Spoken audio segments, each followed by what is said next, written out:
La Côte d'Ivoire, à l'instar des pays du monde, a célébré la journée mondiale sans tabac ce vendredi 31 mai 2019. Instituée par l'Organisation mondiale de la santé, cette journée a pour objectif de mettre en évidence les risques du tabagisme pour la santé.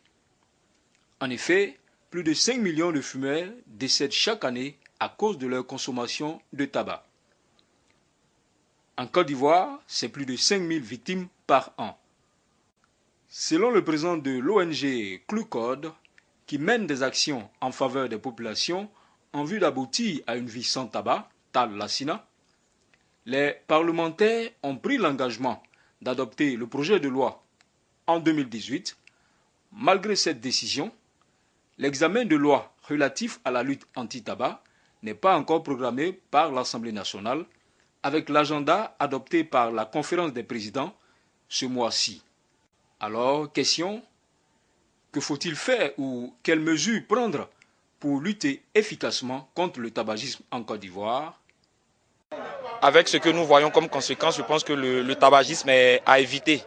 Mais hélas, et ce que nous pouvons constater aujourd'hui, c'est que de plus en plus, il y a de nouvelles marques de cigarettes qui apparaissent au lieu qu'on soit en train de réduire. Alors je pense que, comme je l'ai dit tout à l'heure, il faudrait que nos différents États revoient.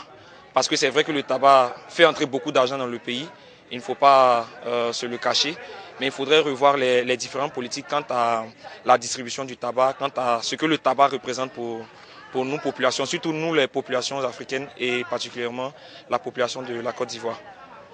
Alors, si aujourd'hui encore on a tous ces morts du fait du tabac, je dirais que les mesures ne sont pas efficaces.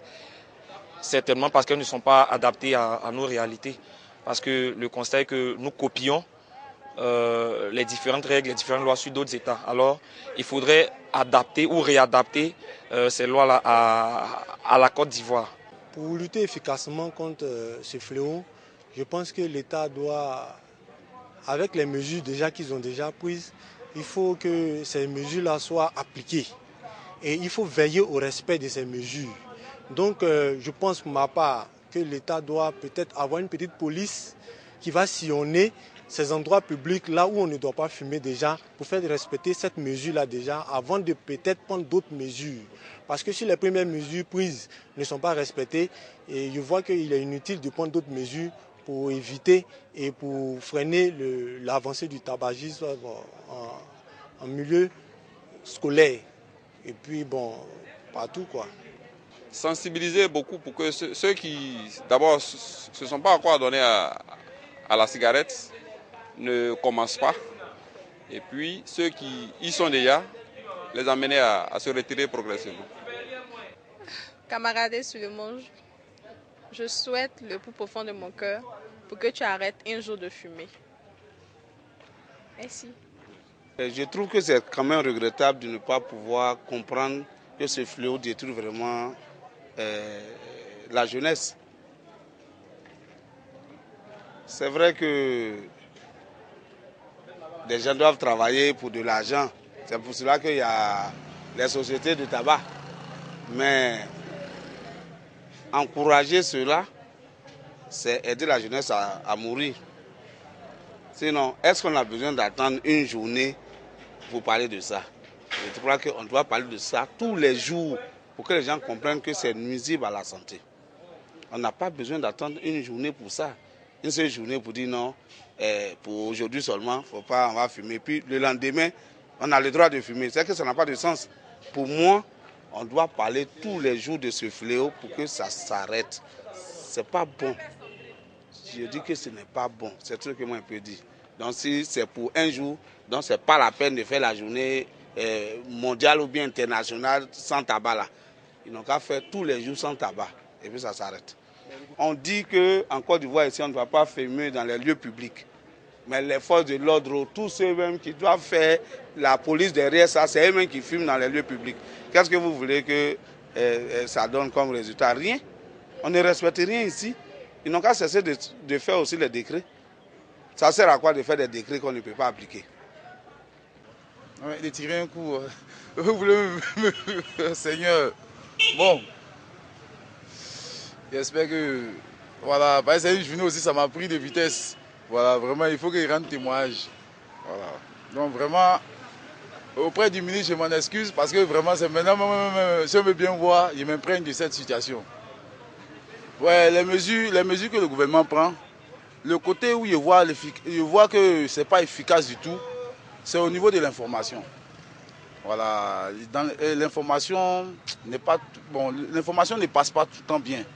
Parce que la télévision, c'est vrai, ils ont arrêté de faire les publicités de cigarettes pour valoriser la cigarette, ça c'est vrai. Mais en réalité, nous-mêmes étant des citoyens de ce pays, on ne fait pas de campagne ni de trucs de sensibilisation. Par exemple, on dit journée sans cigarette, on devait sentir un peu la ville ambiancée, sentir un peu des gens qui s'occupent de cet événement.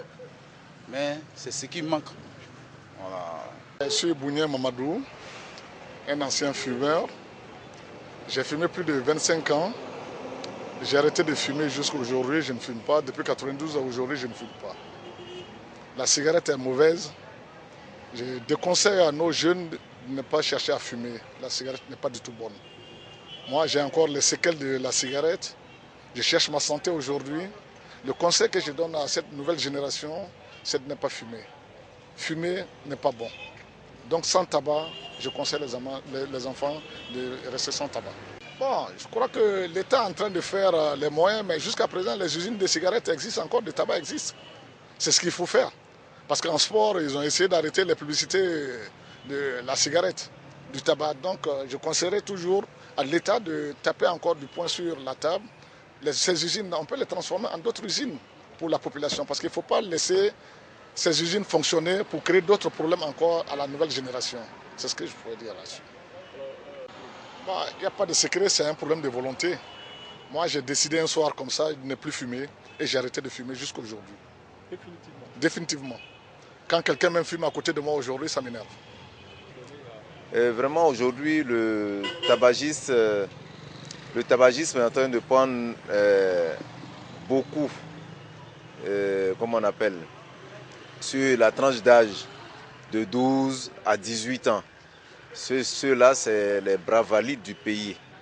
À 35 ans, ils n'auront plus de force. Ils ne pourront plus rien faire. Aujourd'hui, si on s'en met aux problèmes de santé, on a l'impression que nos enfants sont plus vieux que nous. Voilà. Donc, vraiment, le tabac y est pour beaucoup. Et ça doit être corrigé.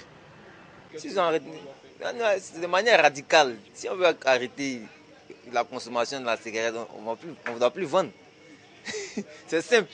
Si on continue à vendre, ils vont payer pour fumer. Voilà. C'est simple. Voilà, c'est simple. Voilà, c'est ma réponse qui est là. Moi, c'est ma solution. Mais si ça doit donner de l'emploi à la société et que ce même produit a un impact sur cette société, on essaie de peser l'équilibre. Et puis on voit ce qui est bon. Si on continue à vendre, qu'on peut nourrir les familles, pour ça on doit tuer les gens, on regarde si le niveau d'impact que ça a sur la personne, sur les personnes, et le niveau de bénéfices que ça a sur les gens aussi, à partir de certains calculs, si on peut calculer pour voir ce qui est bon, et puis on pèse l'équilibre, mais la balance pour voir si on doit continuer à vendre, mais on arrête. Bon, c'est simple, on essaie de voir la logique. La logique, c'est simple.